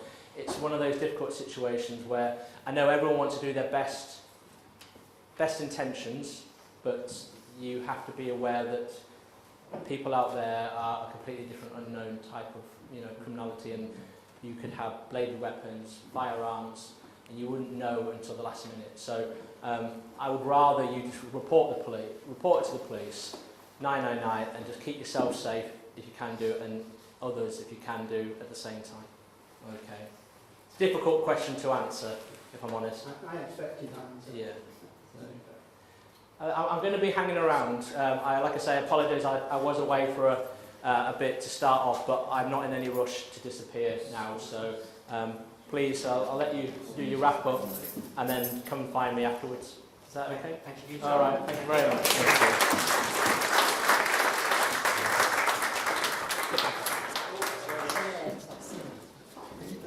Right, we're just going to move into the last section as we finish the afternoon. We're doing quite well keeping to time here, so we're going to talk about each of the 4 areas of homicide. Are you two going to go first for the neighbourhood network? So we're just going to set this up. There's not a lot of slides. We've essentially got 4 slides for the area, which you can see on there. So this is where, as I was explaining earlier, there are very big differences between how we work in the 4 local authority areas, just because of resources and availability and support. So we're going to start with Hull Neighbourhood Network, and then move through Striding, North Links, and myself, North Links, Lincolnshire, and then we'll wrap up for the day. But I think the point was, when we have finished this, nobody's going to, well, we'll be keeping out slowly, but people will be hanging around for the last conversations before we disappear. Okay? It's close enough. What have you got? You could just stand up here and ad lib. Yeah. Well, we might have to. Might just, yeah. It's nice to have pictures. Might have to yeah. I'll just put it there and be able to see it. Yeah. We don't need that. Everyone's in a conversation. There you go. That's right. Bear in mind we've only got 5 minutes, so each is kind of. Yeah. Oh, you missed out on your pretty pictures then. Right. I'll just have to be able to see this. So yeah, so I'm Christine, this is Sarah, and we're the whole representation for Neighbourhood Watch Support. So we're a charity, we have been a charity since 2011. Sarah and I have been in first as joint managers since 2015. Yeah. So our mission as an organisation is to work with and support you to make your community safer and healthier. So our Neighbourhood Watch Support comes with safer remit. But we do, as a charity, have to have lots of projects because we have to go where the funding is and support our community. So we've got a few healthier projects as well. So we're a membership organisation. So we've got 499 groups registered with us at the moment. And a quarter of those are specific Neighbourhood Watch. So how we support Neighbourhood Watch, we can support from new groups. So that would be registering with us, we would attend a meeting with you, find out about what your aims are for your area, would help connect with neighbours to help set up a communication system. That could be a simple newsletter that's tailored to your area, or it could be with the communication of a WhatsApp group or something.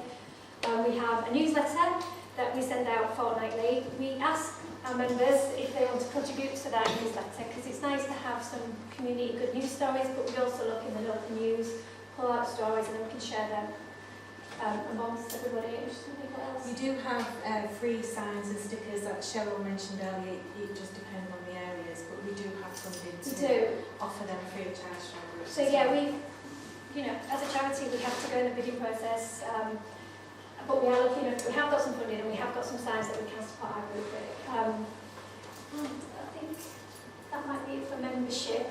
Yeah, so projects, so we've got a number of projects that we run across the city. 6 years ago we worked with Homicide Police on a cycle crime initiative to help reduce cycle crime in the city, and that was through promoting gold standard locks, and we're still selling them today, so that project is still going on. It's 6 years, and it's £20 a lock, or if you have been a victim of crime, we do it at a discounted price as well.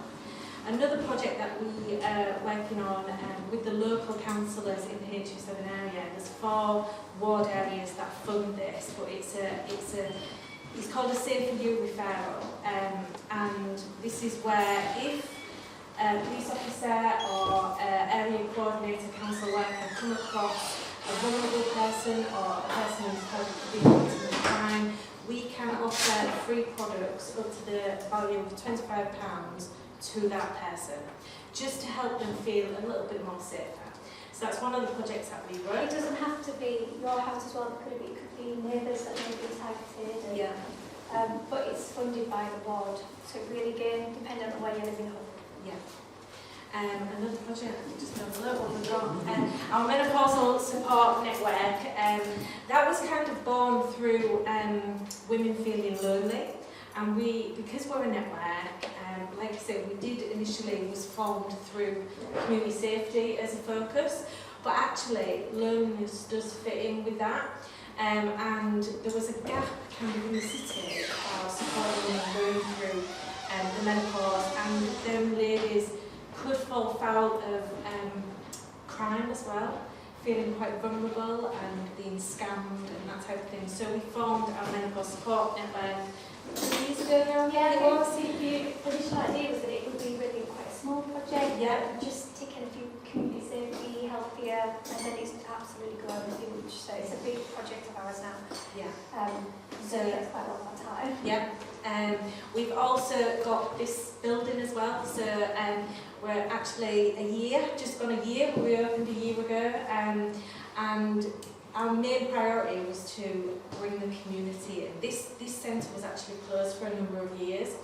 It was quite run down. So when we had the opportunity to take it on, we refurbed it, we did quite lots of work to it, we did lots of activities for the local community and got them back in. And now we run social groups, we've got knitted natter groups, with Tai Chi, St. John's Ambulance doing youth provision, we've got lots of activities, and now from a standing start we've recorded over 6,000 people coming through the door since between June and December last year, which was huge for us because we didn't really have anything to start with. So, and it's just the community very welcomes us back here, but as we see it, why not have a base to have a safe and healthy community? Yes, we are citywide, but for us to have this place here, it means people can come and access our services. We're open for our little shop that we've got, which we'll talk about in a second. Yeah. But yeah, it's been great for us as a charity. I think it's given us that reach into this community, which is H27, one of the most deprived areas in the country. So. And through having this place,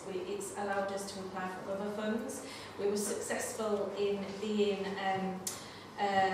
we got funding from Heart Research UK to run 2 programmes to get people having healthy hearts, and that was through eating healthy and exercise.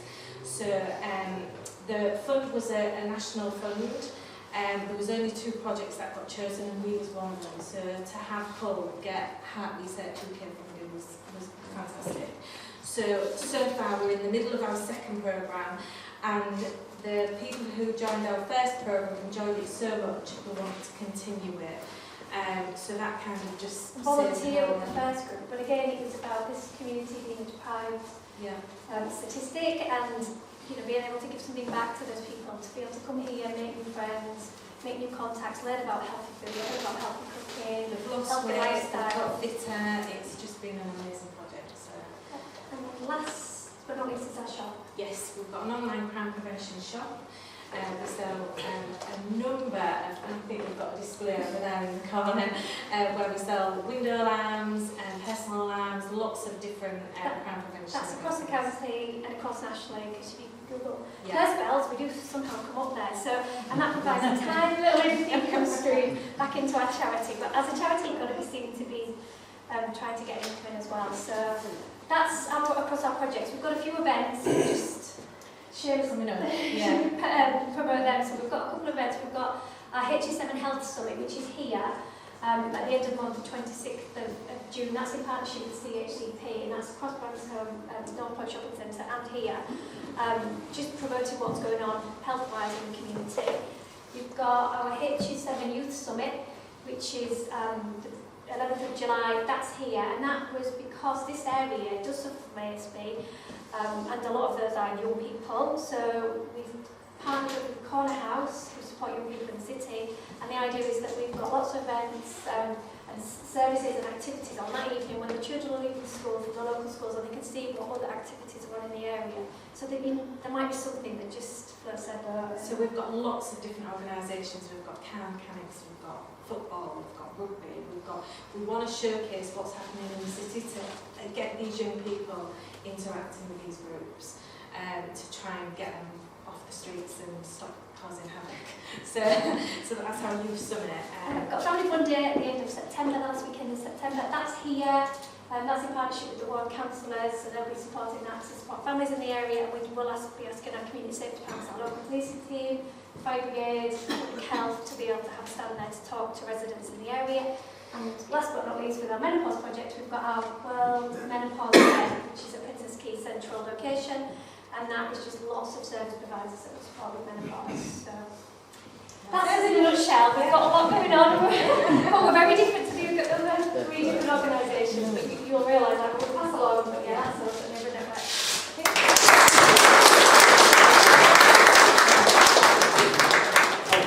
John, you're doing it, aren't you? Are you good? Next.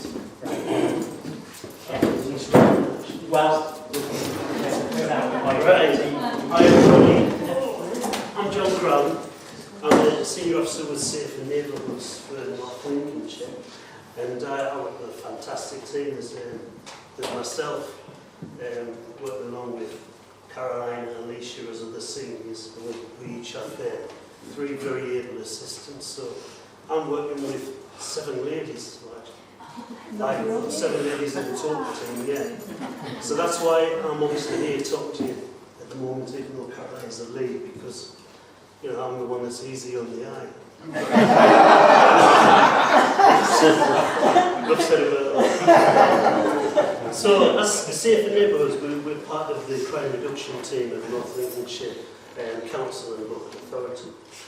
So we take on the responsibility for running the Neighbourhood Watch for North Lincolnshire.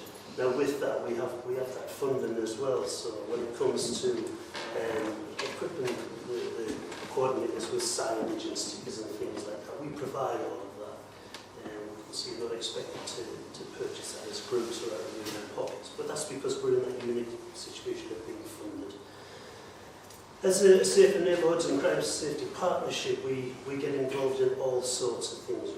We run the antisocial behaviour process for North Lincolnshire, so we have heavy involvement with a lot of the youth element, children and victims as well, both youth and adult with antisocial behaviour. So we work very closely with the police I have 30 years previous police service, and prior to this job, which is my favourite job, to be honest, I was a detective inspector for North Lincolnshire, so I have a full understanding of crime and how it affects the area and the public.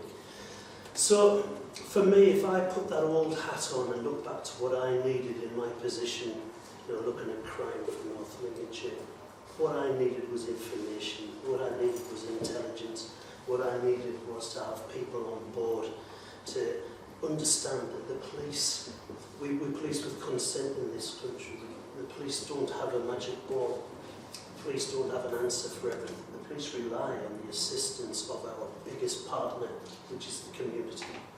So for me, Neighbourhood Watch heads that. That's what it's about. It's about getting information and intelligence into the system so that those who are paid to protect you, like the police and local authorities, other agencies, can actually do their jobs without having one hand tied behind their backs. So a big part of that, we work very closely with Crime Stoppers. So how many people in the room have used Crime Stoppers or are aware of Crime Stoppers?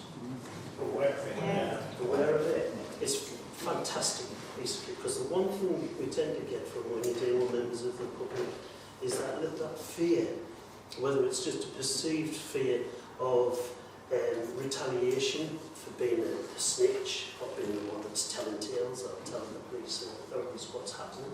Crime Stoppers takes that away from you. Crime Stoppers is 100% anonymous, and I can guarantee that because even the police, and I've tried this myself in the past, if you ring Crime Stoppers and ask where did that information come from, because I'd really like to firm it up to get a one, they say we can't tell you, and we're not being funny about that, we can't tell you because we don't ask. Crime Stoppers don't even know where that information comes from.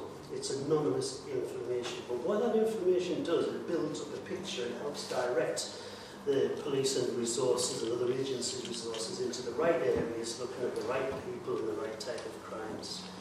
Okay, so I'm a big fan of Crime Stoppers. It takes away that fear.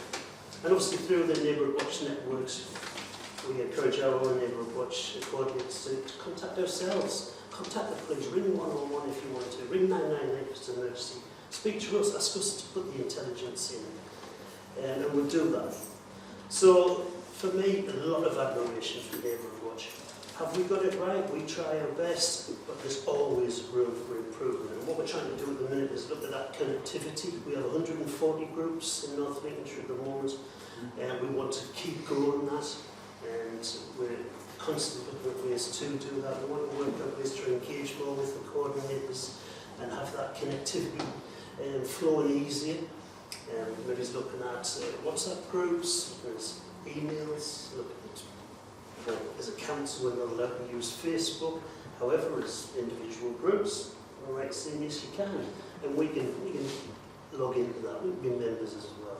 So just about getting that message out and helping each other. Helping you, help yourselves, helping us. Okay. Work a lot with Neighbourhood Watch, links in with things like Country Watch, Farm Watch, Trade Watch, which we're relaunching at the moment, which is a type of business watch, really. Do a lot of work with rural crime. I attended the South Bank meetings over at the Shooting Lodge at Manby, which is a fantastic meetings for me because I've nothing better than working with a lot of farmers. The sense of humour is fantastic. The dedication is incredible, and I'm part of that WhatsApp group, which is why I understand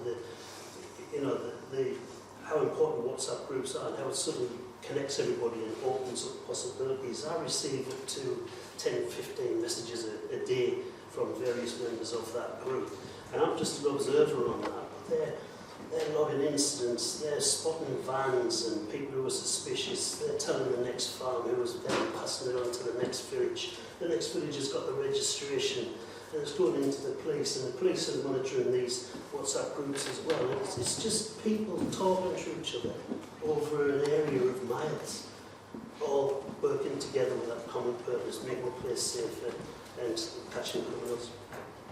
Okay. Did I miss anything?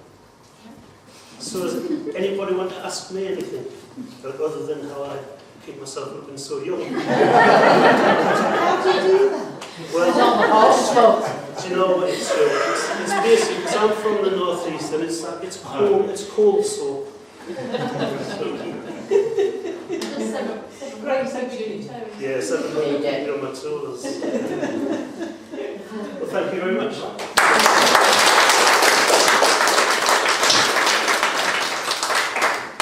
Okay, next on. I can have a go, thank you, Carl.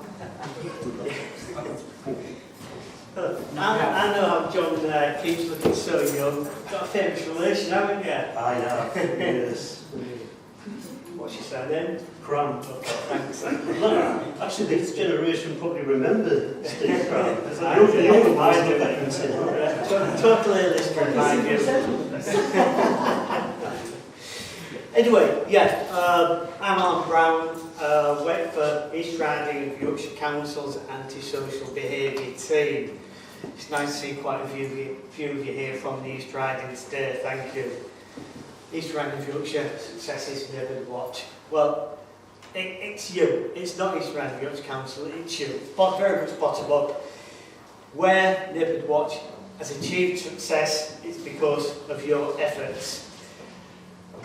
I want to talk today about sin. It's not a religious sermon, S-I-N. Strength in numbers, really, is what I want to talk about. I was talking to someone earlier, you can be one person, can't you? Yeah, you can do something. But up, one household. Do you think one household potentially stronger than one person? Well, I would say so. Move up, extrapolate a little bit further. One street, one area, a group of areas. And in the East Riding of Yorkshire, what we're trying to do is get cluster groups together in the towns and even in parishes where they're close to other villages. So, for example, think about Bridlington, Beverley, Potlington, Goole, Withensea, and even in the Heading area, it could include Preston, Paul, Thornbull, etc., etc. As I said, I was going to talk for too long. The East Riding of Yorkshire is a little bit different from Hull, obviously, in sort of size it covers it in geographical terms. We have around about 350 registered Nbhd watch groups. Of that, I would say around 10% are particularly active. You don't always know who is active. Many of the people who don't come to events such as this may well be quite active in their own communities, and you won't see them here, for example. So, I mean, it's nice today to see quite a lot of people here from small villages in the East Riding as well as large towns in the East Riding. I didn't really have any set notes when I came today. I've just written down bits and pieces from what other people have said and taken little bits and pieces. Cheryl talks a lot about continuity, or how do you bolster an Nbhd watch. And in the East Riding, it's true that we've had some very good Nbhd watch cluster groups, but for one reason or another, they may have gone by the wayside. There was one town where there was a very successful group of clusters in the East Riding. Unfortunately, the person that was the prime mover in that sadly passed away, and that led to deterioration there. So there's all sorts of nuances, sadnesses, things that can lead to that. So it's important to think about the continuity that Cheryl talked about. John and Kevin, Kev Jones, the police sergeant for Rural Crime Unit, talked about new technology. Well, East Riding Council are quite a way behind, I would say, in the East Riding. We are in the process of putting QR codes on our leaflets and literature. It's something that I don't know what it's about, but apparently it's something that's more informative. Because, as one of the presenters said, it's very useful to have, to reach out to younger persons, and apparently they know about this sort of stuff. I don't know. There you go. Who else was I going to plagiarise from? That was it. The two girls from Hull, they're a charity. In the East Riding of Yorkshire, we're relatively fortunate to have, we're directly funded by the local authority. So if you're a council taxpayer in the East Riding of Yorkshire, you do contribute in a very small way to my wages. Very much. I just want to leave with a couple of things that may be useful as well. We do Cheryl talks about how much newsletters going from being monthly to bi-monthly every 2 months. I mean by that, don't get any of that meaning from it. We issue a quarterly newsletter. The next two are due out in September and around Christmas, just before the end of the year, which we distribute to all what's called natives, etc. on our database. We'll talk a little bit about Safe and Sound. This is a grant, it's free, you have to meet various criteria, but that it's not onerous or very hard laid criteria. I also want to talk about this in a very quick way about community payback.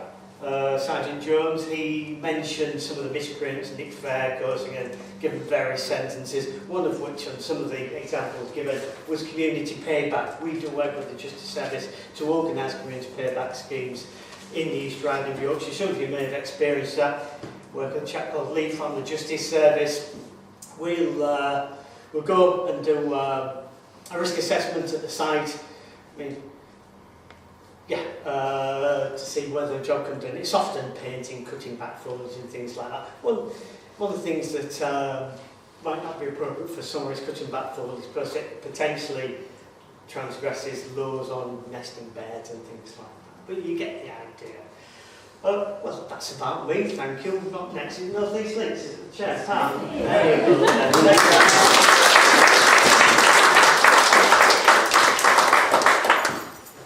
And last but not least, because I'm aware time moves on. Oh, look, that's the depth of my slides. I've got props instead.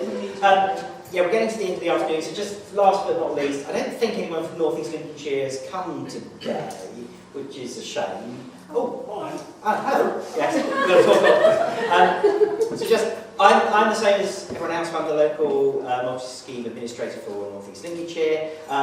Like Hull, we're a local charity, voluntary action North East Lincolnshire, and we're another correlation. We don't get funded directly to do Neighbourhood Watch. In fact, I have zero funding to do Neighbourhood Watch. So we're working into all our funding bids for projects and initiatives to do community safety and angle Neighbourhood Watch into that, because obviously it's the network and mechanism in our area.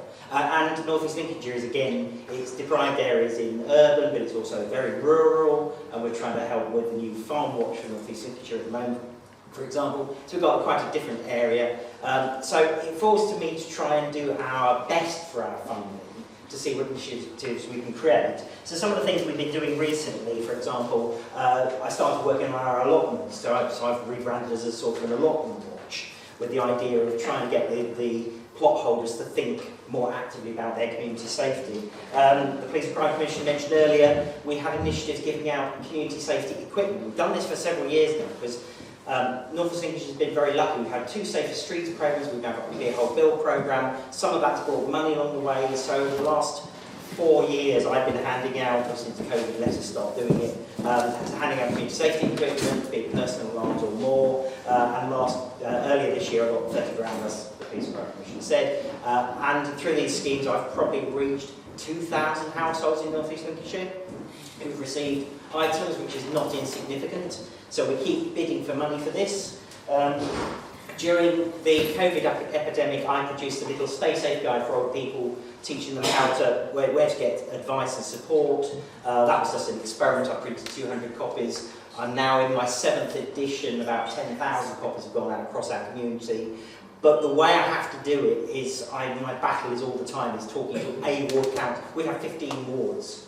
So I talk to 15 groups of ward councillors, some successfully, some unsuccessfully. So I'm always juggling little bits of money from the Community Safety Partnership, from the PCC, Awards for All, ward councillors, and we juggle it and always aim it at community safety matters. So for example, recent conversations, it's all about police saying report it, report it, report it, the community saying, well, we report it, nothing happens. So the police have difficulties funding things, so we can raise some money. So I print a few thousand of these postcards teaching people how to report crime, for example, print community safety booklets that the police may produce, but they can't afford to print. So the long and short is, we are scrabbling all the time for money, we come up with initiatives, but we join it all together through, I would say, it's great getting this stuff and sitting in my store cabinets, but it needs to be in the hands of residents. And that's where Neighbourhood Watch or Neighbourhood Group of any shape come in. So we work through that network all the time. So we're trying to say, these are the materials, get them out to your community, because it's a lot easier to go to 30, 40, 50, 60 coordinators than it is to go to thousands of residents. So that's how, so we have to battle for the money, but when we get it, we bring all this community safety work together across our very dispersed area, quite successfully, I think. So we've got quite a lot of outcomes from that. So we've probably got 50 active neighbourhood watch groups. Again, as Alan mentioned, it's difficult to know what an active group is. Sometimes they've been ticking over, some of them are hugely active. There's no two neighbourhood watches look the same. I think, as you've alluded to, neighbourhood watch is changing. Some groups don't meet, some groups are very old-fashioned and have meetings regularly, some use WhatsApps. There's no one-size-fits-all, and we're trying to evolve that in North East Lincolnshire. I'm trying to battle with working with parish councils and ward councillors, and at the moment I've got quite a few new groups talking about starting up, so we're battling on that all the time. So that's North East Lincolnshire. We scrabble around for funding, but we do very well at bringing it all together and focus our community safety initiatives through the Neighbourhood Watch network. Blah, blah, blah. That's me. North East Lincolnshire.